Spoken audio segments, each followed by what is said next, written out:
from the Denver Broncos Media Center, welcome to Broncos Country Tonight with Ryan Edwards and Benjamin Allbright. Welcome to Broncos Country Tonight. We are ramping up to the NFL Draft. A little bit different this time of year because usually we're ramping up to a first-round pick for the Broncos and talking about all the speculation and moving up and down and all those kinds of things. What but the quarterbacks Broncos are available? That's something that I'm thrilled we don't have to talk about as far as the draft goes. But the Broncos still have plenty of ammunition, and we'll probably spend some time over the next several weeks as we get closer to the draft really dialing in on what the Broncos are likely to do there. But I thought sort of taking a look back at George Paton's last draft and what lessons maybe we learned about his style and what that might tell us about what the Broncos are going to try to do in this upcoming draft. Well, I think we've kind of gotten a little bit of a clear picture in 1 year of George Paton and kind of looking back at his tenure assisting Spielman there in the Vikings and now as a full-on GM here at the Broncos, and that is that he likes high weight speed guys. And there are certain measurables I think that kind of fit in his wheelhouse, and he likes to stockpile guys that can contribute on special teams. So I think that those are some key things to be looking at.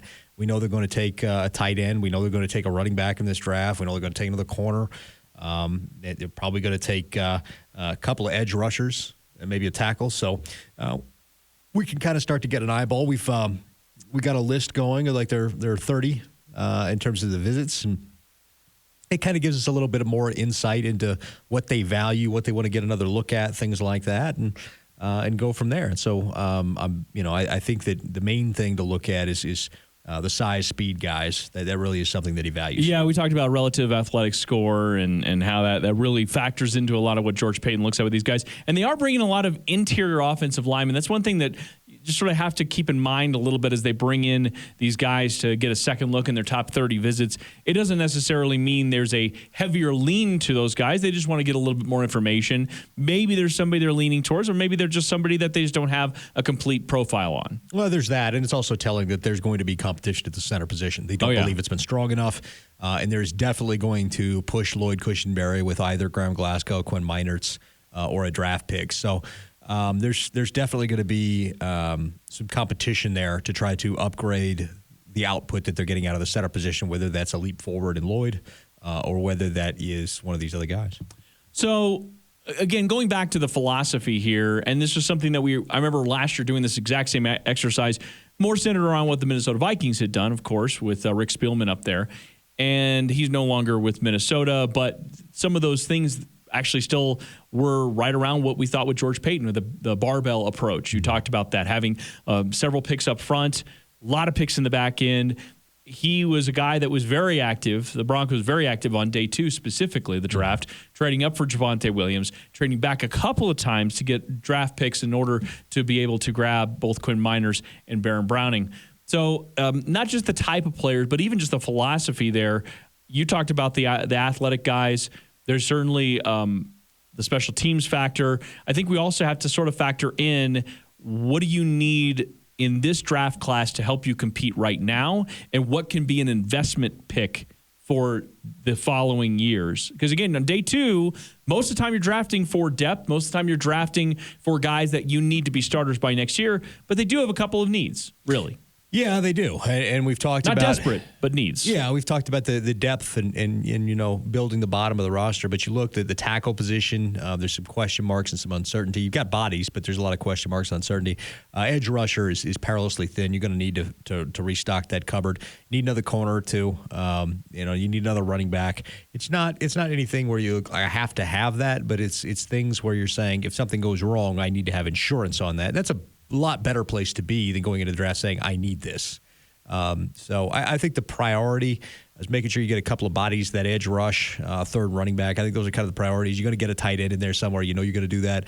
You're going to get another corner. You're going to get the tackle. But again, all insurance against starters or the bodies that you have. Is there anything over the next couple of weeks in OTAs that might shift a little bit of that? For example, I had a chance to chat with Michael Ojemudia on our Broncos Country Tonight radio show.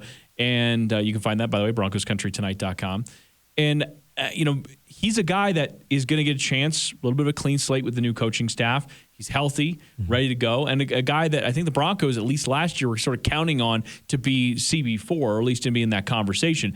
Well, now with a couple of guys that are now no longer here, Bryce Callahan as well as Kyle Fuller, thank you.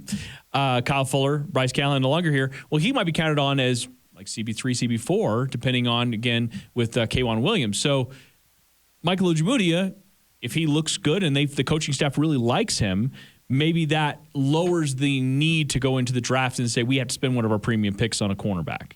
Yeah, they'll need a body. They're going to have to spend one of them somewhere. But, I think if he can come in and impress, it's a clean slate. It's an opportunity for him to come in and do that. Probably CB4, probably the dime corner.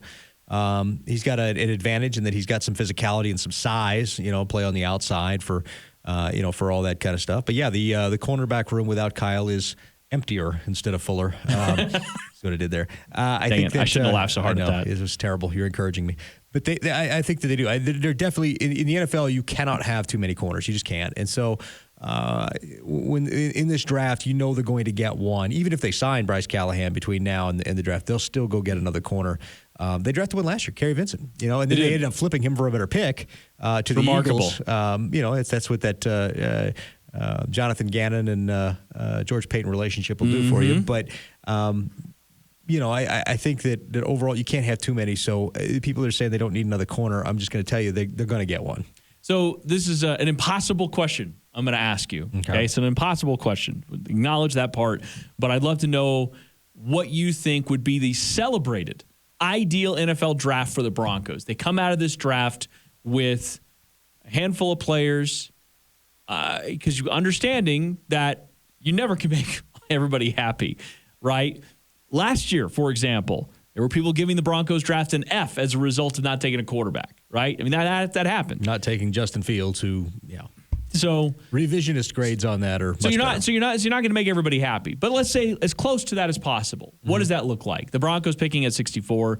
What do they come away with their first few picks? Let's start with the top 3 picks. Well, I don't know what order they do this in is really irrelevant. Doesn't matter the order. That's what I'm saying. Top 3 picks. Without positions. Overall, I think that you need to come with a running back, a tight end, a tackle, 2 edge rushers, a corner. And then from there, whether or not you draft the punter or not, that's kind of up in the air, whether or not you draft another inside back or whatever. But I think if you come away with those core things, you need a running back, you need a tight end, you need 2 edge rushers, you need a tackle. Those are the main things. So running back to 64, huh? Are you feeling? I don't think it's going to be that early. I think you're probably going to see a running back somewhere in the the day 3 picks. And like I've mentioned, Hassan Haskins out of Michigan, he's somebody that fits the profile of the running backs. They like the bulkier types.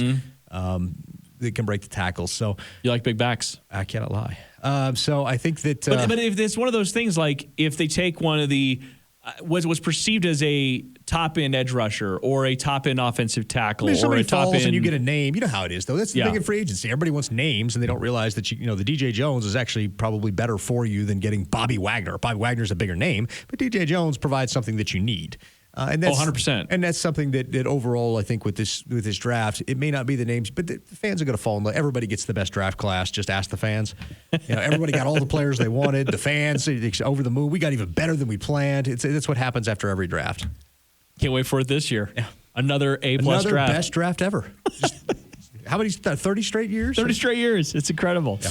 All right, well, obviously, I have more to break down on the Broncos Country Tonight radio show. For Benjamin Allbright, I'm Ryan Edwards. Thanks for watching us, though, on Broncos Country Tonight.